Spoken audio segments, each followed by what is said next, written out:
praat vanmôre met u oor daardie beloftes wat God het vir die regverdiges. Dit is 'n belangrike woord in die kerk. Ek bid die Here dat u vanmôre hierdie woord gaan ontvang. Ek gaan vir u baie belangrike dinge vir u noem. Ook vir die onderskeid bring tussen die twee aspekte van geregtigheid, van 'n regverdige. Dat daar nie verwarring is nie, soos wat daar is in die kerk. Ek luister baie keer, dan kom ek agter die verwarring wat daar is met betrekking tot regverdigheid. 'n regverdige. Ek het laasweek het ek met u gepraat, die 2 vorige Sondae, oor die vrees van die Here en die beloftes wat gepaard gaan met hulle wat leef in die vrees van die Here. Vanmôre sal u sien hoe pragtig hierdie woord inskakel by die boodskap oor die vrees van die Here. Hoe is hierdie woord belangrik? Hierdie woord is belangrik om ek en u hierdie beloftes nodig het en gaan nodig het om te kan oorleef in die toekomstige tyd wat vir ons voorlê, voordat Jesus Christus sy ware bruid kom haal. Want daar is ook baie beloftes gekoppel aan wie? Aan die regverdiges. En dit is belangrik dat ek en u moet gaan kyk na hierdie woord en sê, wil kwalifiseer ek as 'n regverdige? Die vorige lering met betrekking tot die vrees van die Here het ons eers gaan kyk na die beloftes, 44 beloftes wat daar gekoppel is aan hulle wat leef in die vrees van die Here. Vanmôre gaan ek begin en ek wil eers vir u die karaktereienskappe van 'n regverdige. Ek wil u verduidelik wat sê die Bybel en wie is 'n regverdige. Dan volgende week gaan ek uitkom by die beloftes 37, minstens 37 beloftes wat God beloof aan wie? Aan die regverdiges, julle. Dis hoekom dit belangrik is dat ons die aspekte van regverdigheid sal verstaan. Want ek bid die Here dat hierdie beloftes in jou lewe gaan realiseer. Dis my hartsgebed. Dis hoekom ek vir hierdie woord gee. Wat doen ek vanmôre? Ek gee vir jou sleutels om deure te ontsluit vir die beloftes wat God vir jou het. Hierdie goed val nie outomaties in jou skoot nie. Ek bid die Here dat jy dit sal verstaan. As te veel kinders van die Here wat sit op hulle rocking chairs en hulle bid die Here sê dat alles in ons skoot val. Is nie so evangelie. Moenie na valse leerstellings na buite gaan luister nie, my broer en sussie. Ek en jy ontvang sleutels en jy moet daai sleutels vat en jy moet die deure ontsluit. Amen vir hierdie beloftes om te realiseer in jou lewe.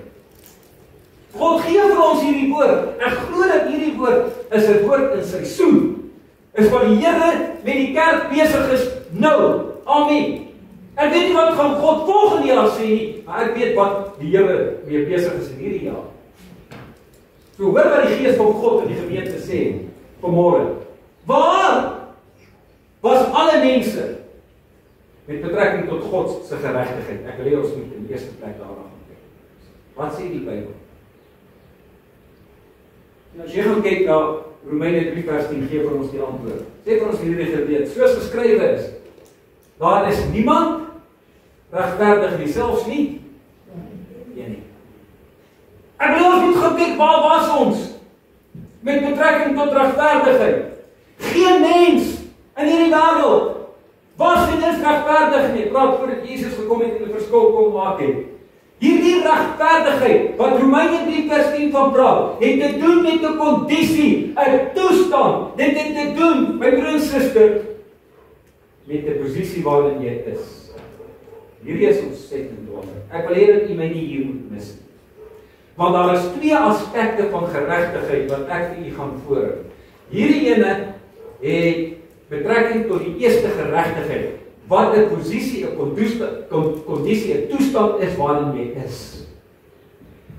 Nou gaan jy sien, hoekom sê die woord van God, daar is niemand regverdig nie, selfs nie een nie. Toe hierdie uitlating gemaak is.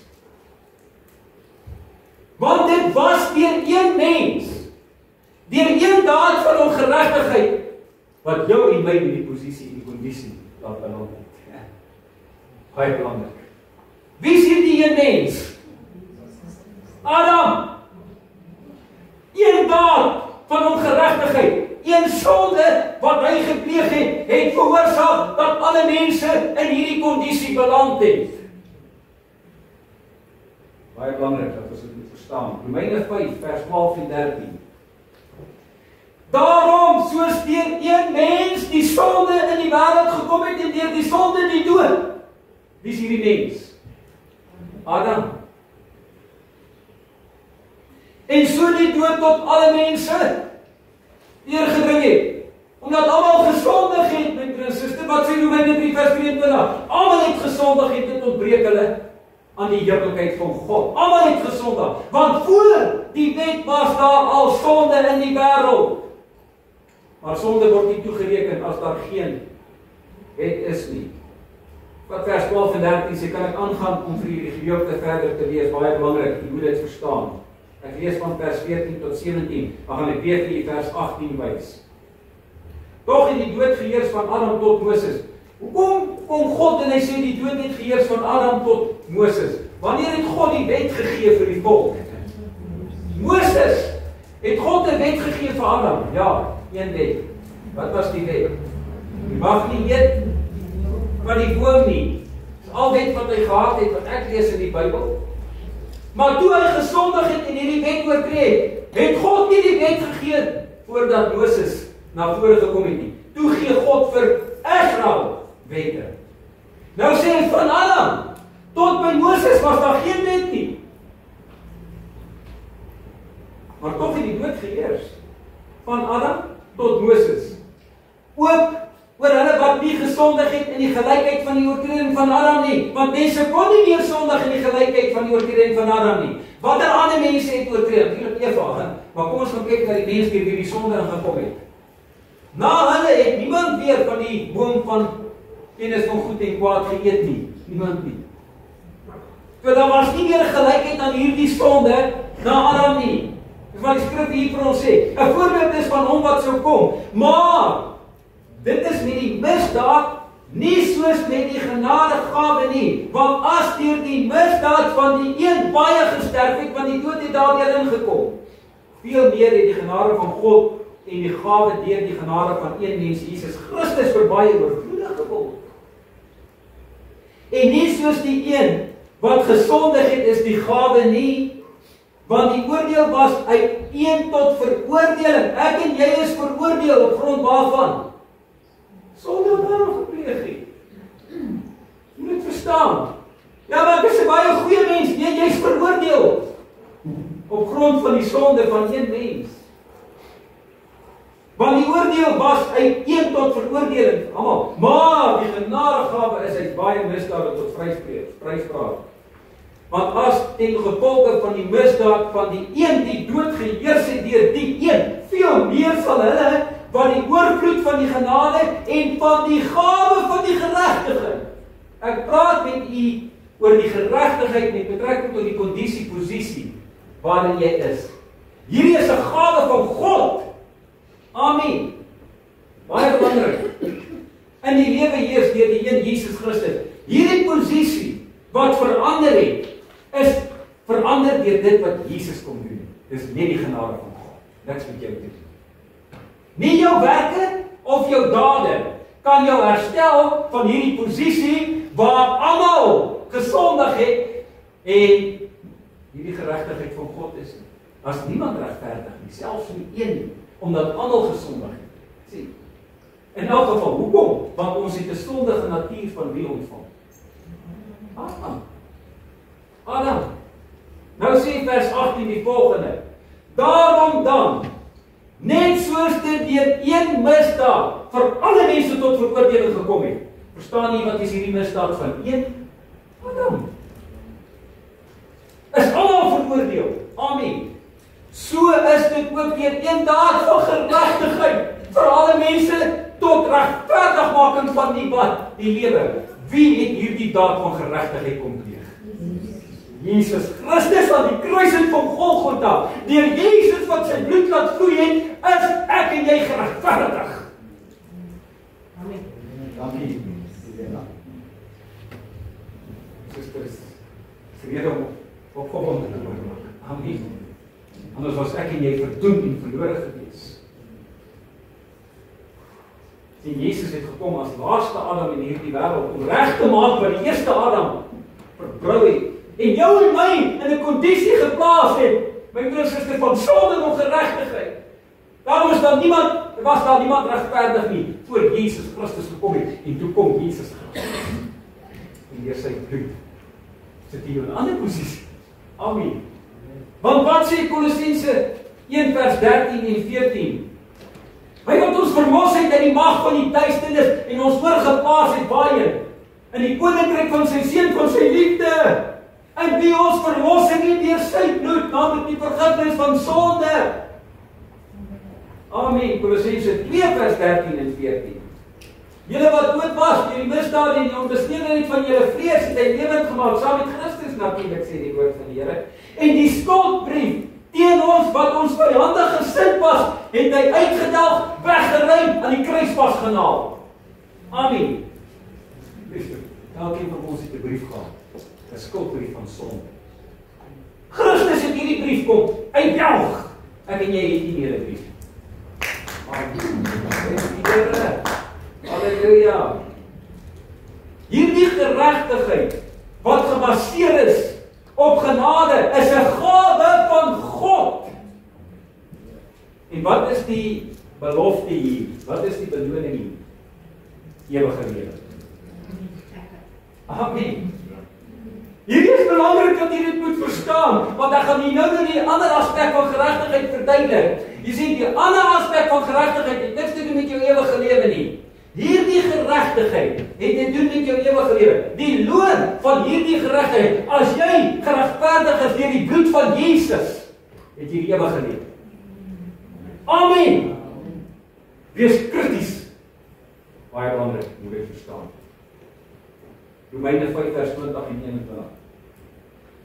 Maar die wet het daarby bygekom, sodat die misdaad meer sou word, en waar die sonde meer geword het, het die genade nog meer oorvloedig geword, sodat die sonde geheers het in die dood, so ook die genade kan heers deur die geregtigheid tot wat? Tot die ewige lewe. Hierdie geregtigheid bring die ewige lewe in jou. Jy het die ewige lewe. As jy deur die bloed van God, of van Christus geregverdig is voor God, het jy die ewige lewe. Hoor my, baie belangrik, moet die twee onderskei. Want Efesiërs 2:8 sê, uit genade is julle gered, deur die geloof. Hierdie is nie uit julleself nie. Hierdie is 'n gawe van God, nie uit werke nie, sodat jy nie kan roem nie. Baie belangrik dat ons dit wel verstaan. Dit verwys na die geregtigheid van God, die ewige lewe. Hierdie kom deur die geloof van Christus, maar dit is 'n gawe van God. Geregtigheid, die posisie, is 'n gawe van God. Die ander aspek van geregtigheid lê in jou werke. Dit lê in jou dade. Dit lê in jou gehoorsaamheid aan die gebooie van die Here. En 'n ander aspek van geregtigheid, ek wil 'n bietjie stil staan by daai, want wie van julle het die ewige lewe? Ek sien. Die so baat aan die ander kant sien my net aan. Ja, ek glo dat almal van julle is klaar in 'n posisie van geregtigheid. Dis God se geregtigheid. Kan dit nou sien? Daarom wil ek eerder stil staan by die geregtigheid wat belangrik is vir jou en my, sodat daai 37 beloftes ontsluit kan word in jou lewe. Ek wil jou bring vir daai geregtigheid vanmôre. Ek gee vir jou sleutels vanmôre om jou te bring by daai geregtigheid. Lyk wat gebaseer is, my broer en suster, op jou werke en jou dade. Daar is geen mens wat altyd in alle werke en dade regverdig is. Ek wil jy moet dit verstaan. Ek wil eerstens jy vat na voorbeelde van mense wat in sekere opsigte regverdig was, die Bybel verklaar dit in hulle lewe. Josef van Maria is die eerste een, Matteus 1 vers 19. Maar voor ek daai invat, as jy mooi gaan kyk, Josef was verloof aan Maria gewees. En toe kom die engel mos sê sy gaan swanger word, sy is bevrug deur die Heilige Gees, nie deur Josef. Maar jy sien, nou sit Josef met 'n probleem. Want hy is verloof aan hierdie vrou is swanger en hy het nie by haar uitgekom. Dis 'n probleem. Nou kom die wette wat God vir Moses gegee het in werking. Daar's 3 dinge wat Josef kon doen. Die eerste een is, Hy kon gaan na die regters toe wat gesit het by die poorte en dan het dit aan hulle bekend gemaak en dan die man het die vrou gevat en wat met haar gedoen? Haar gestenig. Wat het hy doen? Tweede ding, hy kon ook daar na die regters toe gaan. Dan kon hy dit bekend maak voor almal dat sy vrou het gehoreer op egbreek gepleeg en dan kon hy vir haar 'n skeibrief gegee en almal het geweet af. Derde een, hy kon in die geheim. Niemand weet nie, niemand bloot gestel nie. Kon hy vir haar skeibrief gegee. Hy wou dit nie. Wat sê een het hy gekies? Kom ons gaan kyk. Matteus 1:19. En Josef haar man, omdat hy regverdig was. He was innocent. Die woordjie regverdig hier beteken he was innocent. Hy was ook genadig. As jy gaan kyk. En onwillig om haar openbaar te maak. Wat het hy gedoen? Hy het hom voorgeneem om in die geheim van haar te skei. Hy hoef te geen geheim van haar. Maar die engel prys die Here kom verskyn om en sê jy sal nie. Hierdie is God, man. Hy is bevrug nie deur 'n ander man nie, die Gees van God. Amen. So kyk na 'n ander voorbeeld, Johannes die Doper, Markus 6:20. Want Herodes was bang vir Johannes omdat hy wist dat hy 'n regverdige en 'n heilige man was. Johannes die Doper was verklaar as 'n reg. Johannes, halleluja, was natuurlik Jesus neefie gewees en nie. En hy het die pad van die Here reguit gemaak. Jy sien, God het hom gekies in die moederskoot. Jy weet Johannes die Doper was vol met die Heilige Gees al wees in die moederskoot. Dis nie fantasties nie. Jy hoef nie altyd in tale te praat as jy gevul is met die Heilige Gees nie. Ek weet nie of Johannes die Doper in die moederskoot in tale gepraat het. Alhoewel die dooping met die Heilige Gees vir vervulling as spreek en werkende eienskappe is tale en profesie. Die woord van die Here verklaar dit. Maar asseblief, kom ons druk dit nie in 'n boks nie. Ek wil nog sien waar Johannes die Doper as 'n fetus kykie en die woord van tale gepraat het, maar hy was vervul met die Heilige Gees vir woord van die Here in die moederskoot. Amen. Ek wil nie hierdie teorie deur praat. Noag, Genesis 7:1. Daarna het die Here aan Noag gesê, gaan in die ark, jy en jou hele huisgesin, want jou het ek regverdig bevind voor my aangesig in hierdie geslag. Noag, was hy altyd regverdig? Hy kom uit die ark en wat doen hy? Maak vir hom in. Wonder. Drink hy dat die babbelaars uitpas. Wat het ek vir jy gesê? Maar is nie altyd nie, maar God het hom regverdig gevind. Abel, Hebreërs 11:4. Hierdie geloof het Abel 'n beter offer aan God gebring as Kain, waardeur hy getuienis ontvang het dat hy regverdig was. In wat? In die daad van sy offers wat hy gebring het. Omdat God met sy gawes getuienis gegee het en deur dieselfde geloof spreek hy nog nadat hy dood is. Sagaria en Elisabeth, Lukas 1:5 en 6. Daar was in die dae van Herodes koning van Judea 'n sekere priester met die naam van Sagaria uit die afdeling van Abia en sy vrou was uit die dogters van Aaron. En haar naam was Elisabeth. Hier is 'n baie belangrike ding. Ek gee vir julle alreeds die karaktereienskappe van 'n regverdige. En hulle was albei regverdig. Albei van hulle. Hoekom? Want hulle het in al die gebooie en die regte van die Here onberispelik gewandel. Hierdie is nie die posisie nie. Hierdie is nie die kondisie nie. Hierdie is, hulle het in die gebooie en die regte van die Here gewandel. Dit bring jou uit by geregtigheid. Amen. Kan jy die onderskeid sien tussen die geregtigheid wat jou posisie is, wat 'n genade van God is, niks met jou werk en dade te doen nie. Hierdie het te doen met jou werk en jou dade, jou gehoorsaamheid aan die gebooie van God. Simeon, Lukas 4:25. Daar was 'n man in Jerusalem met die naam van Simeon, en hierdie man was regverdig en vroom. Hy het die vertroosting van Israel verwag en die Heilige Gees was op hom. Gees van God was op hierdie man. Amen. Klik die vat na baie belangrike ding, hierdie dinge gesien in die jare van bediening. Sien, geregtigheid is nie net 'n uiterlike vorm van godsdienst nie. Gaan oor die kondisie van jou hart, van wat binne in jou hart. Ek vat nie na die Fariseërs en die skrifgeleerdes Kom ek gaan vir julle sê, jy weet wie is hulle. Hulle is die godsdienstige leiers in Judaïsme. Kom ek gaan vir julle sê, daai boetjies het godsdienst beoefen beter as die regte. Hulle het op die hoeke van die strate gestaan, dan het hulle gebid, wat se? Luister, hulle die uiterlike vorm van die godsdienst, daar was regverdigheid, uiterlik wat hulle gesê, hulle het gepas, maar as hulle gepas, dat al die mense kan sien hulle vas. Hulle het verklaar dat hulle tiendes gee en al die dinge. Luister, uiterlik het mense hulle gesien en gesê, joh, daai is maar regverdige mense. Wat sê Jesus? Hy kyk bietjie verder as wat mense kyk. Matteus 23 vers 25 tot 28. Wie julle? Skrifgeleerdes en fariseërs gepynstes, want julle maak die buitekant van die beker en die skottel skoon, maar binnekant is dit vol roof en onmatigheid. Hy praat eintlik met hulle.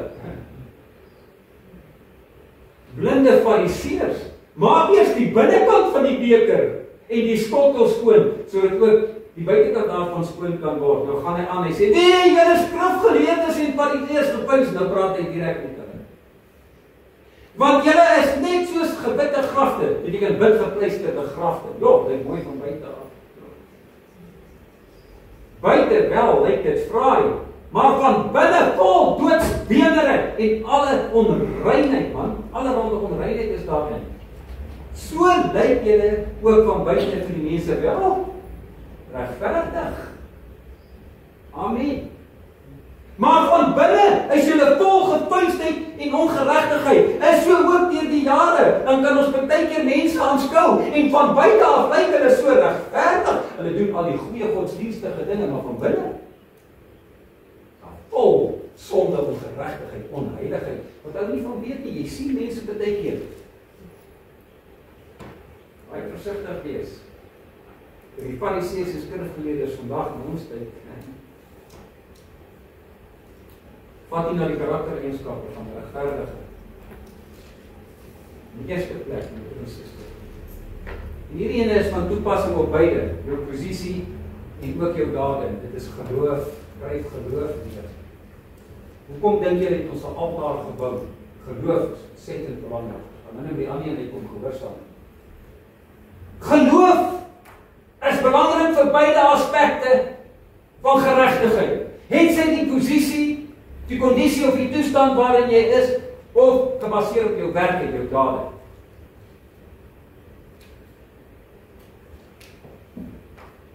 Galasiërs 3:11 praat eers oor die posisie, kondisie.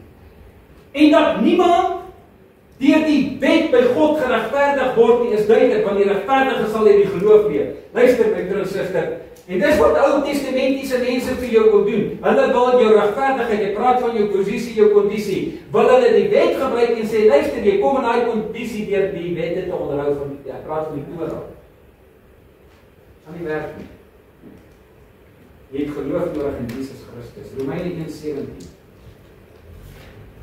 Hier is baie belangrik wat jy hier moet lees. Want as ons praat van die geregtigheid met betrekking tot jou posisie, jou kondisie waarin jy is, sien jou geregtigheid nie. Wat sê die Bybel hier? Want die geregtigheid van God word daarin geopenbaar uit die geloof tot geloof, soos geskryf is, maar die regverdige sal uit die geloof leef. Wie se geregtigheid? God, nie jou geregtigheid nie jou dade nie jou pad wat jy stap van geregtigheid nie. Jou posisie en kondisie is gebaseer op die geregtigheid van God.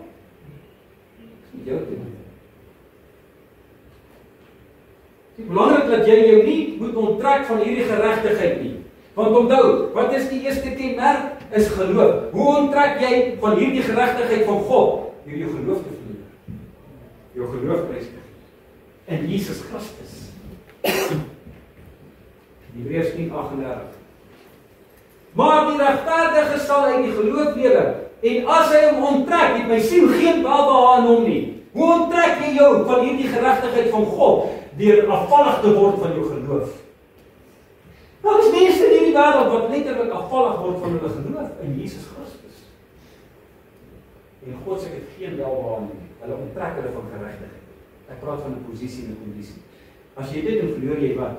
Wat is die loon van hierdie die ewige lewe. Suster, dit is belangrik. Nie jou geloof verloor nie. Kom ons die altaar gebou. Geloof is belangrik.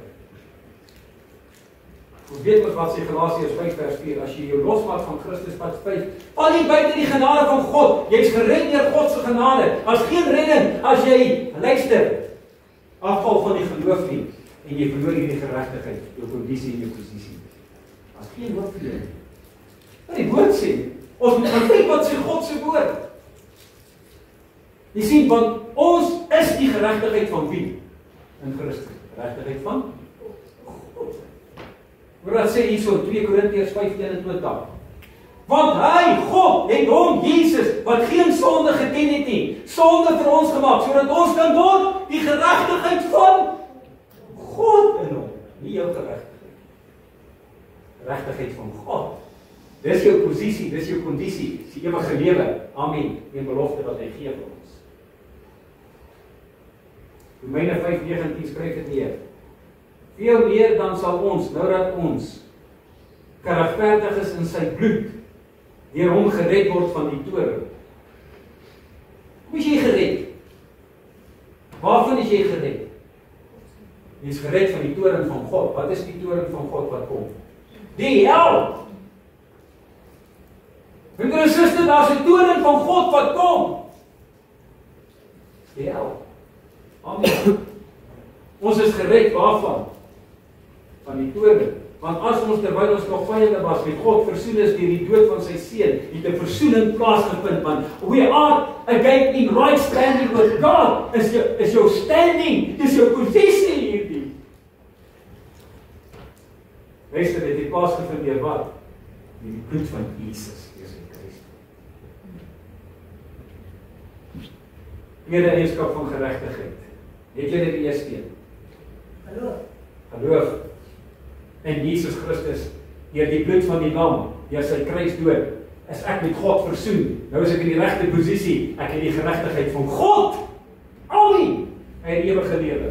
Eerste. Tweede een. Ek wil stil staan hierby.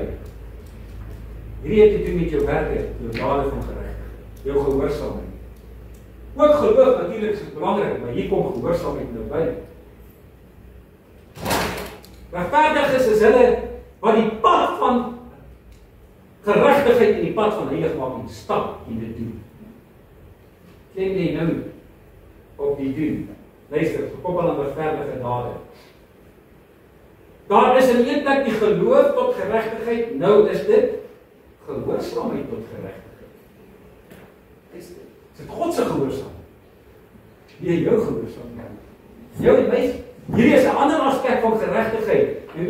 Nou gaan kyk ons na Romeine, jy kan dit gaan bestudeer. Gaan kyk na Paulus sy verduidelikheid. Hy kom in Romeine 1 hoofstuk 1, Romeine hoofstuk 2, Romeine hoofstuk 3, Romeine hoofstuk 5. Waarvan praat hy? Hy praat van die kondisie en die posisie. Hy praat van jou geloof tot geregtigheid. Gebaseer op dit wat Jesus gedoen het. Nou kom hy in Romeine 6. En Romeine 6 wil jy sien praat hy daar oor die doop, waar jy sterf saam met Christus, nuwe lewe opstaan, wat na wedergeboorte plaasvind. Nou verskuif hy die klemming in terme van geregtigheid, van jou geregtigheid as posisie, na jou geregtigheid in terme van jou dade. Hy swaai dit om. Romeine 6:16, hoor wat sê hy? Weet julle nie, dat aan wie julle julleself as diensknegte tot beskikking stel, om hom gehoorsaam te wees, julle diensknegte is van hom aan wie julle gehoorsaam is nie, of van die sonde tot die dood, of van die gehoorsaamheid tot wat? Regtigheid. Nie nou net jou geloof nie, hier is nou iets wat bykom, wat geloof sonder die dade, sonder die werke van geregtigheid, gaan jou nergens bring in die lewe waarin ek en jy nou leef nie. Hierdie is nie geregtigheid tot, of geloof tot geregtigheid nie, hierdie is jou gehoorsaamheid. Aan die gebooie, aan die insettinge, wat Jesus vir ons kom gee, dit bring jou nie in die posisie nie, dit bring jou en ontsluit die beloftes wat daar is, en betrekking tot regverdigheid. Baie belangrik. Romeine 5:21 sê, die geregtigheid tot die ewige lewe. Hierdie geregtigheid is nie die geregtigheid tot die ewige lewe nie. Jou gehoorsaamheid aan die insetting en die gebooie van God sluit vir jou deure oop om beloftes te kry, die 37 wat ek vir u gaan doen. Wat is die belofte met betrekking tot jou posisie? Ewige lewe. Hierdie tweede aspek het niks te doen met jou ewige lewe nie. Die tweede aspek het te doen met die 37 beloftes wat ek volgende keer met u gaan doen. Jy sien, regverdig is verbind aan regverdige verordeninge om dit te leer en te onderhou. Ek het in die vorige boodskappe gesê, wat het hulle gedoen? Hulle het die volk die woord gegee sodat hulle die vrees van die Here kan leer. Jy moet geleer word die vrees van die Here. Jy moet geleer word, my broer en suster, die verordeninge sodat jy regverdig voor God kan leef en daarom. As jy nie geleer word die regte verordeninge, die regte gebooie, die regte insettinge van 'n nuwe verbond nie, gaan jy kan leef as 'n regverdige. Jy moet geleer word, net soos wat jy die vrees van die Here geleer het. Wat jy gaan gou na Psalm 119, paar verse daar, vers 7. Ek sal u regverdige verordeninge leer. Vers 62, wat sê ek loof u vir u regverdige verordeninge. Vers 106 sê, u regverdige verordeninge te onderhou. Praat met u oor geregtigheid. Vers 164, ek loof u 7 maal elke dag oor u regverdige verordeninge.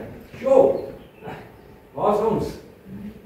Here, ek loof u vir alles wat u vir my gee, Here. Here, ek loof u Vader vir hierdie dinge. Woe, Here, ek loof u God vir sy wette.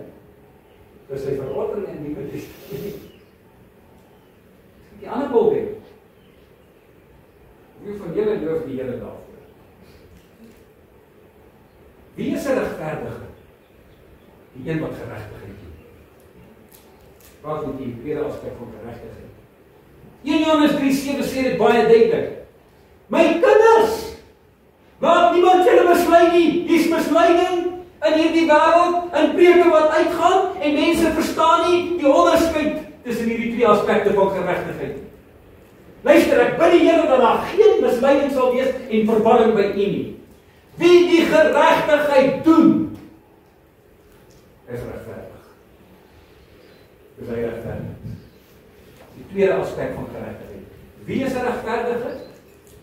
Hy wie die geregtigheid doen. Nee, wat ek glo, daar's baie mense wat glo en nie doen nie. Want die pad van geregtigheid stap nie. Nadat die insettinge en die gebooie vir hulle gegee is en dit aan hulle geleer is. Ek bid die Here dat hierdie woord sal hoor, want ek wil hê dat elkeen van julle moet kwalifiseer as 'n regverdige. My doel om ek vir hierdie woord gee vir jou sleutels om deur te ontsluit met beloftes. As te veel verwarring in die kerk, as te veel valse leerstellinge wat uitgaan en mense mislei en bedrieg en hierdie mense kom nie by die beloftes uit nie. Dan raak mense moedeloos kan verstaan hoekom nie. Wees jou geregtigheid gekoppel aan jou werk, dit moet jy doen. Daar is die tweede aspek van geregtigheid. 1 Johannes 3 vers 11 en 12. Want dit is die boodskap wat julle van die begin af gehoor het, dat ons mekaar moet lief hê. Nie soos Kain wat uit die bose was en sy broer doodgeslaan het nie. En waarom het hy hom doodgeslaan? Omdat sy werke boos was. En die van sy broer regverdig. Jou werke. Hoe net jou werke?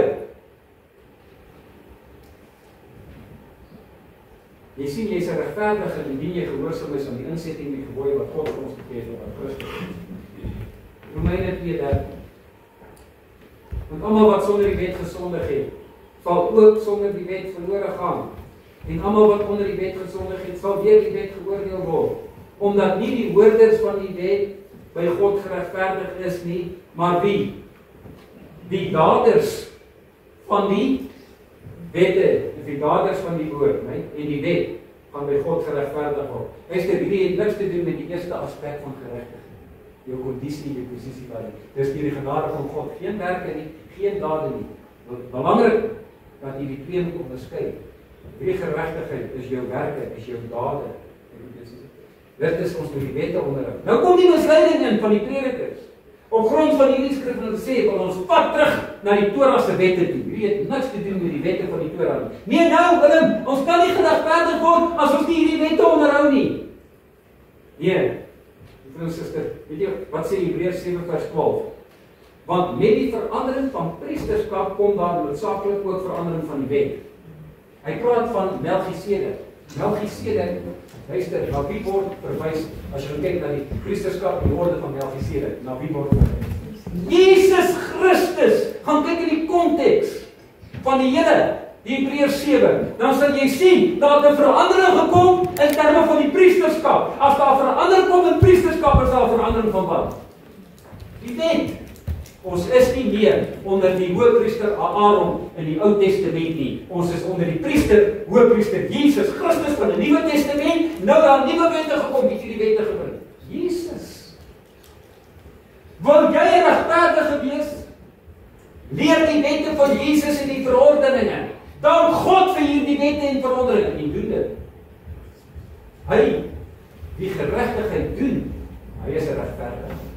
Gehoorsaamheid skop nou in vir die tweede aspek van geregtigheid. Dis hier waar kinders van die Here dit mis. Ons weet ons gehoorsaamheid nadat ons geleer het wat is hierdie verordeninge. Eerste eienskap van geregtigheid. Vat nie nou nog eienskappe van geregtigheid. 'n verdere eienskap van geregtigheid kry ons op Psalm 37 vers 21 en 22. Goddelose leen en gee nie terug nie, maar die regverdige ontvang hom en gee. Want wat deur hom geseën word, sal die aarde beerwe. Jy sien, dis wat 'n regverdige doen. Eienskappe van 'n regverdige. Kom ons gaan kyk na verdere eienskappe. Ek gaan sê deur 'n paar. 2 Petrus 2 vers 7 en 8. En die regverdige Lot, God het hom gered, wat hom baie gekwel het, hierdie is Lot, wat hom baie gekwel het oor die losbandige lewe van die sedelose mense. Want deur wat hy gesien en gehoor het, het die regverdige man wat onder hulle gewoon het, dag vir dag sy regverdige siel gepynig het oor die wettelose werke. Voel jy oor die sonde en ongeregtigheid en dit wat in hierdie wêreld is jou siel gepynig. Pynig dit jou siel as jy gaan kyk na wat in die wêreld aangaan. Goddelose dinge wat in hierdie wêreld aangaan. Eienskap van 'n regverdige. Verdere eienskap van 'n regverdige te doen met hoe jy praat, jou mond en jou tong.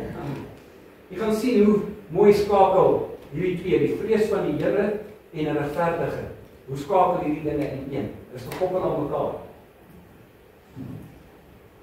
Psalm 37 vers 30.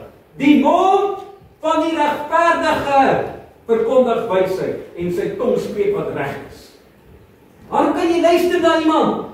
Dan kan jy agterkom op grond van hulle woorde of hulle regverdig is al dan nie. Net so kan jy luister na hoe hulle praat, want Maleagi 3 sê, as 'n boek geskrywe, wat 'n boek, gedenkboek vir hulle wat in die vrees van die Here leef, want God het gehoor hoe praat hulle. Maar hy sê vir die ander, vermeet hulle julle woorde teen my, want hulle was nie regverdig, jy kon luister in hulle mond. Jy het nie die vrees van die Here geleef nie. Dit was nie regverdig nie. Jou mond gee jou weg. Spreuke 13 vers 5. Die regverdige haat leentaal, 'n regverdige lieg nie. Maar die goddelose maak haat en handel skandelik. Verdere eienskap van 'n regverdige, te doen met jou gedagtes. Wat gaan jou gedagtes aan? Wat sit jy in top en mediteer oor? Wat sê Spreuke 15:28? Die hart van die regverdige dink na om te antwoord. Die gedagtes. Waarom moet jy nou nie te haastig wees om te antwoord? Luister, dink mooi. Anders gaan jy verkeerd antwoord. Regverdige, luister, sy denke, dit is belangrik. Hy dink na om te antwoord. Nou kom Filippense 4:8, wat sê hy? Verder broeders en susters, alles wat waar is, alles wat eerbaar is, alles wat regverdig is, alles wat rein is, alles wat lieflik is, alles wat looflik is, wat het deeg en wat er loop daar nog wees? Dink dit, wat moet jy bedink? Dit wat? Regverdig is, jou gedagtes het 'n groot invloed in terme van of jy kwalifiseer as regverdig of nie. Ja. Kennis is gekoppel aan 'n regverdige. Wat is die beginsel van die vrees van die Here? Eerstens, kennis, ook wysheid. Ek het laasweek het ek dit vir u gegee, Spreuke 29 vers 7. Die regverdige ken die reg van armes, maar die goddelose verkry geen kennis nie. Goddelose het nie kennis nie. Regverdige bou kennis op. As ons nou gaan kyk na regverdige, dan sien ons eerstens dit het te doen met ons geloof. Tweedens dit het te doen met ons dade, ons gehoorsaamheid in terme van ons werk en ons dade. Dit het te doen met ons woorde, dit het te doen met ons hart, met ons gedagtes, ons denke. Luister, daar is 'n verbintenis tussen die regverdigheid en die vrees van die Here. Die twee is onafskeidbaar van mekaar. Dis die tweede. Handelinge 10 vers 34 en 35. En Petrus het sy mond geopen en gesê, ek sien waarlik dat God geen aannemer van die persoon is nie, maar dat in elke nasie, en wie? In elke nasie, my broer en suster, elke volk en taal en nasie en kultuur, God se regverdigheid lê nie in 'n kleur van 'n vel nie. Dit lê in jou gehoorsaamheid aan God se wette, insettinge en gebooie. Dat in elke nasie die een wat hom vrees en geregtigheid doen, hom geweldvollig is. Amen. Ek weet dit baie moeilik vir ons praat en weer oor gaan.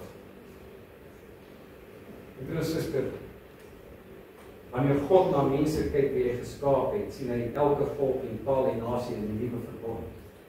Geregtigheid van God is vir elke volk en taal en nasie. Maak nie saak of ek en jy hulle afskryf nie.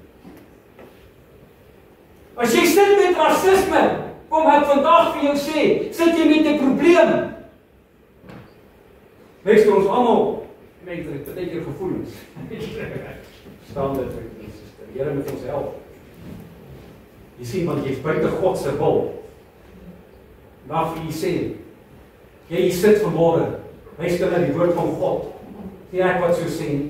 God het bepaal elke volk en taal en nasie. Luister, dis nie gebaseer op jou velkleur nie. Dis gebaseer op jou kondisie van jou hart. Dis gebaseer op jou dade van geregtigheid, op jou werke. Elke een is welgevallig voor God as jy die Here vrees.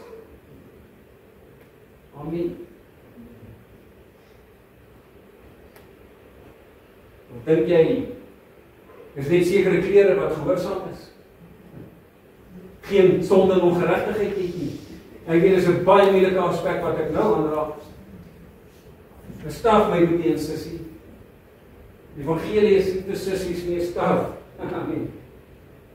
Luister, ons keer nie die verkeerde dade goed wat mense doen nie, maak nie saak wat se velkleur dit is nie. Ek haat sonde en ongeregtigheid. Maak nie saak watter kultuur dit doen nie. Ek haat dit. Ek het laas week vir u gesê. Maar ek dank God, ek wil my hart skoon kry. My broer en suster, voor die Here en nie skuldig staan in die hofsaal van God se koninkryk. Wanneer ek sit met hierdie dinge nie. Dit is nie net blankes wat gered is nie. Vandag wil jy sê, as ander taal en volk en nasie wat ek mee te doen het, wat pragtige kinders van die Here is, dink ek baie beter as enige ander kleur. Spreuke 14:2.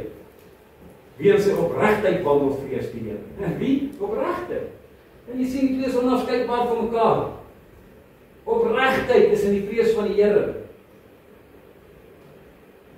Maar hy wat verkeerd in sy wees is verag hom, sluit af vanmôre. Ek dank die Here. Luister my broer en suster, as jy hierdie woord vat, wat soek God van u? Die tweede. En die geveg is rondom daai tweede. Wat is die twee gees wat die Here soek?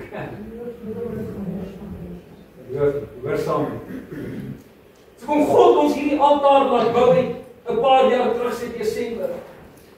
Soos ek hierdie woord gaan besef ek die belangrikheid hiervan. Jou geveg is gebaseer op jou geloof en jou gehoorsaamheid. Wat wil die duiwel by jou steel? Jou geloof, jou gehoorsaamheid. Hy wil nie hê jy moet by die beloftes uitkom nie. In die eerste plek wil hy nie hê jy moet by 'n kondisie uitkom van God se geregtigheid nie. Hy wil nie jy moet die ewige lewe beerwe nie. As hy dit nie kan keer nie, wat gaan hy dan doen? Hy gaan keer dat jy nie gehoorsaam is. Hy gaan deur mense oor jou pad bring wat jou versoek om te sondig en verkeerd te doen sodat jy nie die beloftes van God kan kry in jou lewe nie. Laat jy hel het op pad hemel. God se wil vir jou lewe nie. Ek gee vanmôre vir julle die sleutels. Ek leer julle nie net die beginsels van die vrees van die Here nie. Ek leer julle wat 'n geregverdige is en geregtigheid. Ek leer julle die insetting en die gebooie van Jesus Christus, die woord van God. Wat sê die Here Jesus? Jou gehoorsaamheid, my moet jy insissie aan hierdie insettinge van God, bring jou by die geregtigheid van God. Dis die mees belangrikste. Want as jy gehoorsaam is aan die woord van die Here, gaan jy reg praat, jou gedagtes gaan reg wees, al die ander dinge gaan reg wees. Hierdie beloftes van die Here. 44 beloftes wat daar is. Vir hulle wat leef in die vrees van die Here. Nog 37 beloftes, nou ek vir volgende week, as my wiskunde nie die steek laat nie, is dit 81. Is nog nie klaar nie. 81 beloftes wat God het vir sekere kategorie van mense binne die kerk. Vir hulle wat leef, vrees van die Here, en vir hulle wat kwalifiseer as dit. Regverdig, luister nie. Hierdie is nie rocket science. Hierdie is nie moeilik. Dit is nie onmoontlik. Moet dit vandag wees, eintlik baie maak. God sê moet dit nie doen nie. As God sê doen dit, doen dit. Baie. Julle, not rocket science. Dit is die vyand dat jy moeilik maak. Maar God se Heilige Gees help ons om te luister na die woord van die Here. Jy sien, want die Here plaas dit voor jou. Vanmôre stap jy hier uit met sleutels. Wat jy doen met daai sleutel? Jy gaan poorte en deure oopmaak, jy gaan dit ontsluit. As jy wil. Ek kan ongelukkig nie my sleutel gebruik om vir jou oop te sluit. Dis jammer met die eens as ek sê, vra wat doen. Maar ek vanmôre doen dit. Die Here sê, kyk, ek gee vir die sleutels van die koninkryk. Jy kan die beloftes, hierdie 37 beloftes kan jy ontsluit. Of jy kan sê, ek gaan dit nie doen, wees nie deel nie. Moenie die beloftes verwag nie. Sien, ek gaan nie vir die valse leerstellinge gee. Ek gaan nie mense mislei en bedrieg in my wees. My hart vir hierdie gemeente, is om vir jou die waarheid te gee, die waarheid gaan jou vrymaak, die waarheid van God se woord gaan jou in die posisie plaas, om die seëning van die Here te beleef. Amen. Dis my verantwoordelikheid wat ek het. Teenoor God en teenoor julle. Amen. En ek wil sê, dis nie altyd, dit is nie altyd maklik. Ek wil vir julle sê, om die pad van geregtigheid te stap, is die challenge, is die uitdaging. Dis dissipline. Waar is geestelike dissipline? Maar moet geestelike dissipline in die kerk kom. As God gesê het, jy moet 'n kwaliteit besluit en sê, Here, as U dit sê, gaan ek dit doen. As U sê ek moet dit nie doen nie, gaan ek dit nie doen nie. So eenvoudig soos dit. Here, ek sukkel, want God se Gees jou help. Amen. Hoe moet dit doen? Heilige Gees is hier om jou en my te help. Ek het al gesien waar mense sukkel, kom die Gees van God. Halleluja. Kom die getuienis. Amen. That's the gospel of the good news. Volgende week gee ek vir 37 beloftes vir wie? Regverdiges. Amen. Die regverdiges, nou weet jy, wat is die karaktereienskappe van 'n regverdige? Ek bid dat jy jouself gaan evalueer in hierdie week. Introspeksie doen. Amen. Of jy in die ry staan vir hierdie beloftes. Jy die pad van. Amen. Dit sal